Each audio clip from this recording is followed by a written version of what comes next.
ഞാൻ ബാംഗ്ലൂർ പോയതായിരുന്നു. ഇതാ എന്നെ കൂട്ടാൻ വരുന്നത് അബിയാണ്. ക്യാമറ എടുത്തപ്പോൾ തന്നെ കുറച്ച് ഷോ കാണാം. ഈ ചരട് കണ്ട് ഇവനെ എക്സാം പേടിക്ക് കെട്ടിയതായിരുന്നു. ഇവനെ ക്യാപ്ചർ ചെയ്തതെന്ന് പ്രത്യേകം പറഞ്ഞിട്ടുണ്ടായിരുന്നു. So why not. ആൻഡ് ഇതാണ് ഞങ്ങൾ പഠിച്ച കോളേജ്. ഞങ്ങൾ അടി ഉണ്ടാക്കിയതും എല്ലാവരും കൂടി എൻജോയ് ചെയ്തതൊക്കെ എനിക്ക് എന്തോ നൊസ്റ്റാൾജി ആയിരുന്നു ഈ വഴിയിലൂടെയൊക്കെ പോകുമ്പോൾ. ആൻഡ് ഫംഗ്ഷന് കുറച്ച് നേരം ഇരുന്നു. എനിക്ക് സത്യം പറഞ്ഞാൽ എനിക്ക് ഇന്ന് ആരെയും കാണാൻ വലിയ ആഗ്രഹമില്ലായിരുന്നു. ബിക്കോസ് ഞാൻ കുറച്ച് നേരത്തിനാണ് വന്നത്. കുറച്ച് നേരത്തിന് എനിക്ക് എന്തെങ്കിലും കണ്ടാലും ആരോടെങ്കിലും സംസാരിച്ചാലും എനിക്കിങ്ങ് മതിയാവില്ല. പക്ഷേ ഫോർച്ചുനേറ്റ്ലി ആണോ എനിക്കറിയില്ല, ഞാൻ ഓൾമോസ്റ്റ് എല്ലാവരെയും മീറ്റ് ചെയ്തു. എൻ്റെ ജൂനിയേഴ്സിനും ഫ്രണ്ട്സിനെയും എല്ലാവരെയും കുറച്ച് ദിവസം കഴിഞ്ഞിട്ട് കാണുന്നുണ്ട്. So I am so happy.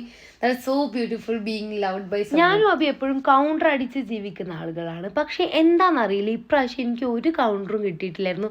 ഞാൻ എപ്പോഴും എയറിലായിരുന്നു. എനിക്ക് തോന്നുന്നു ഞാൻ ഇവരുടെ അടുത്ത് നിന്ന് കുറച്ച് വിട്ടുന്നുണ്ട്. പ്രാക്ടീസിന് കുറച്ച് കുറവുണ്ടായിരുന്നു. സോ നെക്സ്റ്റ് ടൈം അതും കൂടി തിരുത്തണം.